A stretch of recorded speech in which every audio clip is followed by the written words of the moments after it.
দেশৰ সংবিধান প্ৰণেতা ডক্টৰ ভীমৰাও আম্বেদকাৰৰ প্ৰতি গৃহমন্ত্ৰী অমিত শ্বাহে যি বিৰূপ মন্তব্য আগবঢ়াইছিল তাৰ প্ৰতিক্ৰিয়াকল্পে শোণিতপুৰ জিলা কংগ্ৰেছৰ উদ্যোগত আজি তেজপুৰত এক বৃহৎ প্ৰতিবাদী কাৰ্যসূচী গ্ৰহণ কৰিছে আৰু অসম প্ৰদেশ কংগ্ৰেছ কমিটিৰ সভাপতি ভূপেন বৰাৰ নেতৃত্বত এই প্ৰতিবাদী কাৰ্যসূচী যিহেতু গ্ৰহণ কৰা হ'ব আৰু খন্তেক সময়ৰ পিছতে তেজপুৰ ৰাজীৱ ভৱনৰ পৰা তেওঁলোকে তেজপুৰ কোৰ্ট চাৰিআলি অভিমুখে যাব আৰু জিলা উপায়ুক্তৰ জৰিয়তে ৰাষ্ট্ৰপতিলৈ তেওঁলোকে স্মাৰক পত্ৰ প্ৰদান কৰিব আৰু দেখা পোৱা গৈছে আৰক্ষী প্ৰশাসনে শোণিতপুৰ জিলা প্ৰশাসনে এই যি জিলা কংগ্ৰেছৰ যি এই প্ৰতিবাদ তাক লৈ এক যুদ্ধংদেহী প্ৰস্তুতি হাতত লোৱা পৰিলক্ষিত হৈছে আৰু এই মুহূৰ্তত যিহেতু প্ৰদেশ কংগ্ৰেছৰ সভাপতি আহি উপস্থিত হৈছে মই তেখেতৰ পৰা পোনে জানিব বিচাৰিম মই ডিজিটেল মাধ্যমৰ পোনপটীয়া সম্প্ৰচাৰত আছো আপোনাৰ পৰা জানিব বিচাৰিম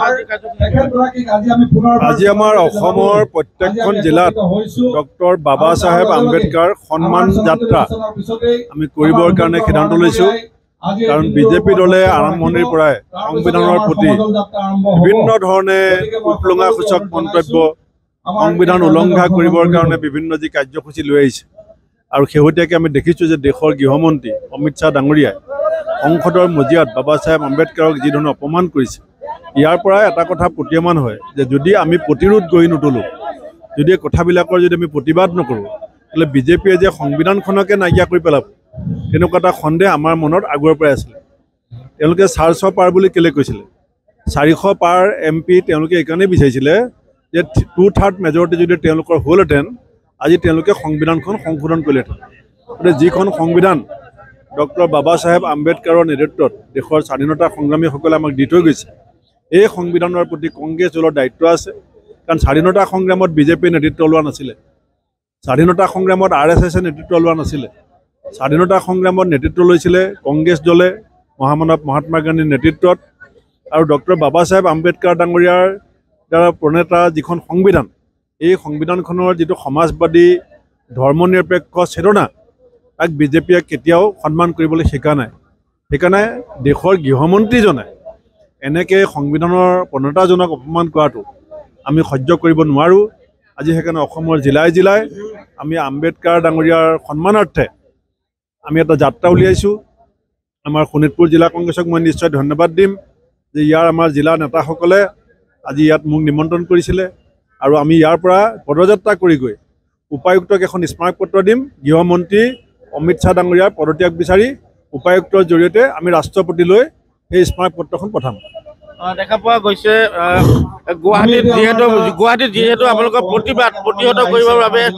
চেষ্টা চলাইছিলে ইয়াতো দেখা পোৱা গৈছে জিলা প্ৰশাসন আৰক্ষী প্ৰশাসনে যুদ্ধংদেহী এক প্ৰস্তুতি চলাইছে পুলিচে পুলিচৰ কাম কৰিব আমি আমাৰ কাম কৰিম পুলিচ আমাৰ লগতে আছে চৰকাৰৰ নিৰ্দেশটো মানিবই লাগিব মন আমাৰ লগত আছে বুদ্ধি চৰকাৰৰ লগত আছে নিশ্চিতভাৱে দেখুৱাইছোঁ আমি পৰিৱেশটো আৰু এই মুহূৰ্তত যিহেতু তেজপুৰ ৰাজীৱ ভৱনত প্ৰদেশ কংগ্ৰেছৰ সভাপতি উপস্থিত আছে মই জ্যেষ্ঠ নেতা ৰামপ্ৰসাদ শৰ্মাৰ ওচৰতে আজি যি উদ্বন্দালি কেন্দ্ৰীয় চৰকাৰে কৰি আছে আৰু বিশেষকৈ হোম মিনিষ্টাৰ গৃহমন্ত্ৰী নিচিনা মানুহে সংবিধানৰ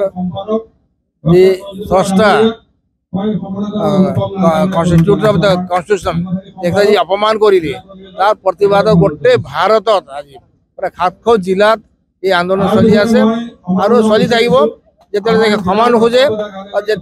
আৰু যেতিয়ালৈ পদত্যাগ নকৰে সেইকাৰণে শীঘ্ৰে পদত্যাগ কৰক আৰু অন্ততঃ সংবিধানৰ মৰ্যাদা ৰাখিবলৈ চেষ্টা কৰক নিশ্চিতভাৱে কেমেৰা সহযোগে দেখুৱাইছে পৰিৱেশটো আৰু এই মুহূৰ্তত আমি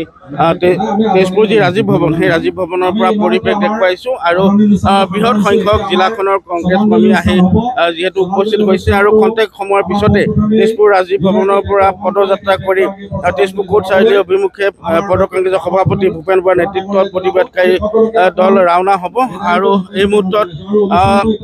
যিহেতু শ্ৰদ্ধাঞ্জলি অনুষ্ঠান অব্যাহত আছে আৰু ইয়াৰ পিছতে যিহেতু প্ৰতিবাদী সমদল বাহিৰ হ'ব আৰু জিলা প্ৰশাসন তথা আৰক্ষী প্ৰশাসনেও গুৱাহাটীৰ দৰে অনুৰূপ ঘটনা যাতে সংঘটিত নহয় তাক প্ৰতিহত কৰা আপুনি বিচৰা বাতৰি পাব কেৱল নিউজ 18 এপত